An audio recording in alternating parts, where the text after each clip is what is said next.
Halo, selamat datang kembali dengan saya, Nuris Wahyudi dari Vista Studio. Kali ini kita akan belajar tentang optimasi sosial media. Apa sih optimasi sosial media ini?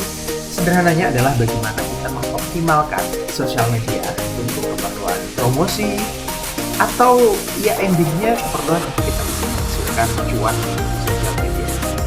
Oke, kita langsung ke pertama nih, personal branding. Jadi, sosial media ini itu menarik karena orang itu akan mempersepsikan Anda itu seperti postingan Anda. Jadi kalau Anda biasa posting editan video, maka orang akan mempersepsikan bahwa Anda ini adalah seorang editor video. Anda biasa posting proses masak, maka orang mempersepsikan bahwa Anda ini mungkin chef atau mungkin orang yang memang jago dalam memasak. Nah, ini penting dibangun bagi siswa-siswi digital skills. Kenapa? Karena personal branding ini nggak bisa dibangun dalam sehari dua hari, butuh proses. Nah, mumpung sekarang masih jadi siswa, itu bagus ketika sudah dimulai untuk membangun personal branding. Misalnya nih, pengen dikenal sebagai fotografer, maka mulai sekarang postingannya harus tertib terkait tentang fotografi. Entah itu karya-karyanya, entah itu tips and trick, entah itu behind the scene ataupun yang lainnya. Supaya apa? Supaya nanti orang mempersepsikan Anda, oh ini seorang fotografer.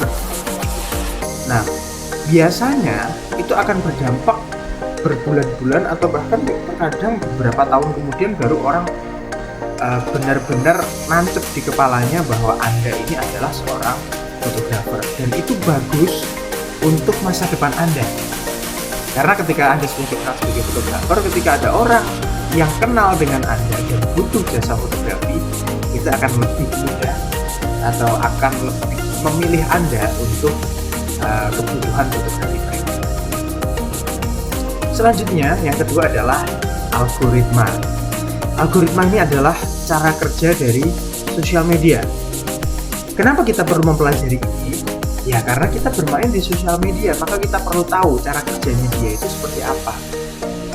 Tujuan kita mempelajari algoritma adalah untuk menghasilkan engagement yang tinggi. Karena kalau engagementnya tinggi, itu konten kita berpotensi viral, yang artinya bisa menjangkau lebih banyak orang. Nah, gimana supaya bisa mendapatkan engagement yang tinggi? Ada beberapa hal yang kita bisa lakukan. Yang pertama, kita perlu perhatikan soal timing posting. Jadi jangan ngepost asal, ngepost jam 2 malam padahal target marketnya anak-anak SMA, orang-orang yang kerja kantoran. Ini salah pasti gitu, karena jam 2 malam mereka pada tidur. Karena kalau kita posting jam segitu terus kemudian 1 jam 2 jam kok nggak ada interaksi, nggak ada yang like, comment, share, maka sosial media akan menganggap bahwa konten Anda ini nggak menarik. Karena di posting sudah 1 jam 2 jam nggak ada yang like, nggak ada yang comment, nggak ada yang share gitu. Jadi hati-hati, timing, pelajari behavior dari target market kita. Dia kapan nih buka sosmed, nah itu kita posting. Yang kedua itu adalah caption. Caption ini penting, kenapa? Karena tidak semua orang itu mau melihat konten kita sampai akhir. Ada yang karena misalnya karena konten kita ini berupa video, ada orang-orang yang terkadang lagi di tempat yang tidak memungkinkan mendengarkan suara. Dengan caption itu membantu mereka untuk memahami isi video. Bahkan akhir-akhir ini itu ramai video-video singkat, video cuman 3 detik, 5 detik gitu. Tapi captionnya panjang.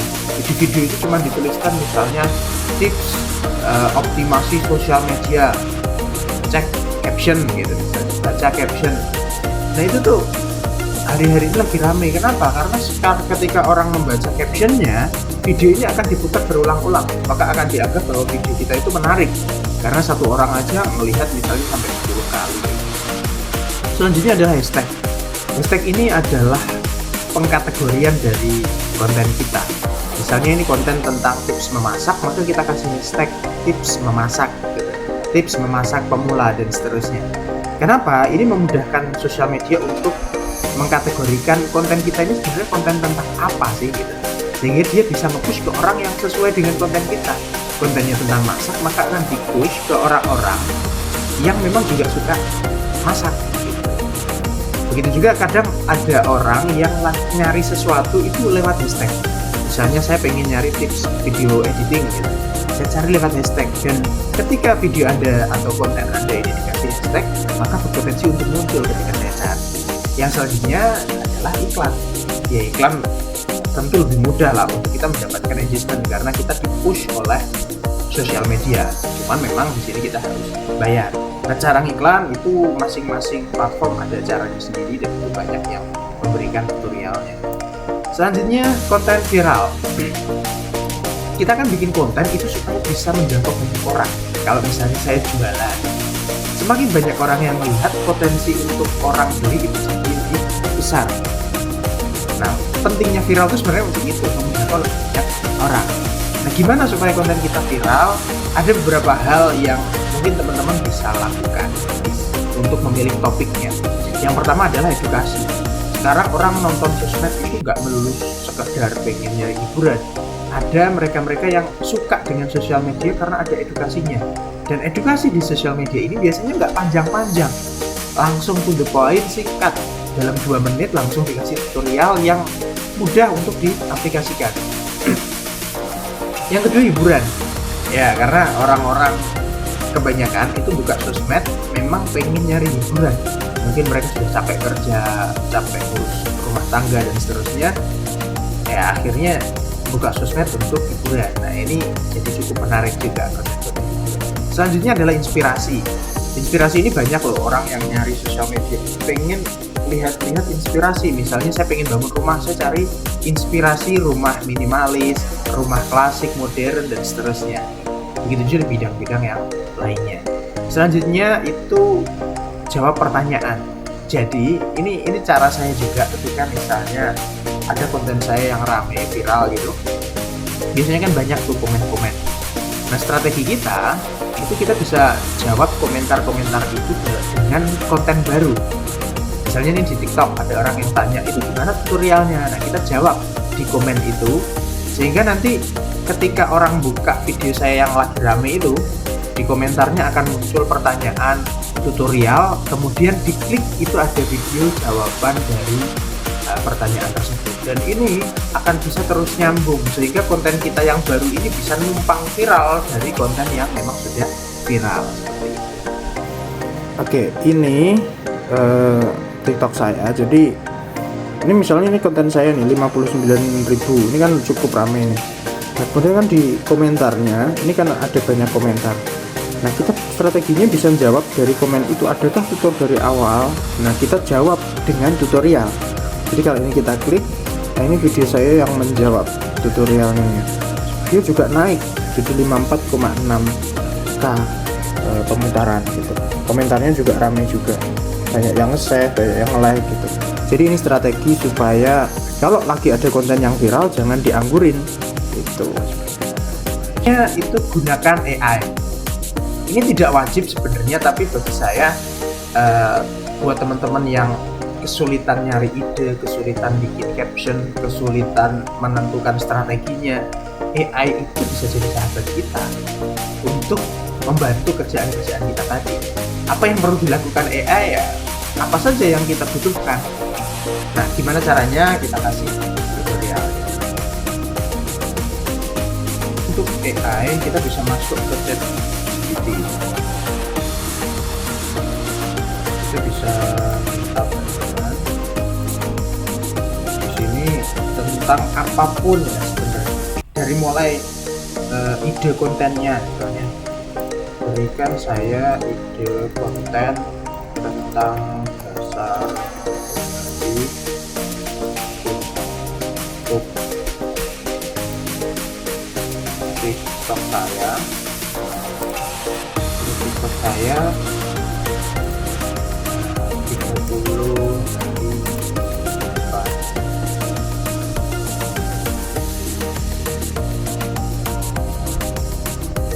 Nah, di sini sudah diberikan dari mulai minggu pertama, selanjutnya dan seterusnya. Nah, tinggal nanti kita cari nih deskripsi tentang ini, apa itu fotografi, mengenal tentang fotografi. Kalau kita sebagai pelaku fotografi kan tentunya sudah tahu ya apa yang mau kita sampaikan. Nah, terkadang untuk caption aja misalnya buatkan saya caption sosial media untuk konten hari pertama. Selamat datang di fotografi. Yuk. Ini sudah memberikan captionnya tuh, ada hashtagnya juga. Jadi ini memudahkan kita biar nggak pusing. Terkadang saya sering ketemu tuh teman-teman kontennya sudah jadi, tapi ketika mau ngepost nggak tahu nih captionnya mau apa. Nah di sini udah diajarin juga, udah dikasih. Selamat datang di dunia fotografi. Yuk kita mulai petualangan ini dengan mengenal dasar-dasar fotografi. Apa sih sebenarnya fotografi itu? Simak videonya. Udah kan, enak. Udah dikasih. Jadi kita tinggal ambil saja. Seperti itu maksud saya dengan bagaimana kita bersahabat dengan ChatGPT. Jadi kita bisa melakukan untuk pertanyaan-pertanyaan yang lain, untuk perintah-perintah yang lain. Seperti itu. Selanjutnya adalah cara cuan. Jadi kita bikin mengoptimasi sosial media, tujuannya adalah menghasilkan cuan. Salah satunya ya. Nah, gimana cara ngasilin cuan? Yang pertama dari project. Jadi kalau adik-adik SMA Digital Skill ini sudah membangun personal branding dari SMA, terus kemudian nanti ketika lulus atau bahkan ada beberapa yang belum lulus itu sudah dapat project karena dilihat kok kamu pinter gambar, kok kamu pinter motret, hasilnya bagus, ada orang yang tertarik memberikan kerjaan. Nah di inilah kita dapat project untuk misalnya motret, untuk lukis, untuk gambar, untuk manage sosial media. Nah disinilah kita bisa ngasilin cuan juga dari project yang masuk. Selanjutnya affiliate, ini rame banget beberapa tahun terakhir. Bagaimana orang bisa menghasilkan cuan tanpa modal. Jadi affiliate itu sederhananya cara kerjanya adalah saya nih daftar jadi affiliate, terus kemudian saya punya satu produk yang saya masukkan ke keranjang kuning. Jadi teman-teman udah tahu kan ada keranjang kuning itu. Setiap orang beli produk itu dari keranjang kuning saya, maka saya dapat komisi. Misalnya ini produk sampo gitu. Harganya 50.000, komisinya 20%. Jadi setiap saya jual satu, saya dapat 10.000. Kalau saya ada menjual 10, berarti kan saya udah untung 100.000. Begitu juga seterusnya. Selanjutnya adalah produk. Nah, kita bisa jualan produk yang kita miliki. Bisa produk fisik, bisa juga produk digital. Produk fisik ini bisa berupa kaos, kue, makanan, dan lain sebagainya. Nah, kalau produk digital itu misalnya e-book, misalnya kelas online, kita bisa menjual video kita bagi orang-orang yang memang tertarik dengan apa yang kita jual. Selanjutnya AdSense. AdSense ini saya kira teman-teman sudah pada tahu, tidak perlu saya jelasin. Selanjutnya adalah endorse. Endorse itu ya sederhananya ada brand yang tertarik dengan sosial mediamu yang memang penjualannya tinggi, dia pengen kerjasama dengan kamu bikin konten terkait produk atau brandnya mereka, dan nanti akan dapat duit dari setiap endorse yang masuk. Itu teman-teman, mudah-mudahan materi kita yang singkat ini bisa bermanfaat dan bisa langsung diaplikasikan. Terima kasih, saya Dr. Budi dari Vista Studio. Sampai jumpa.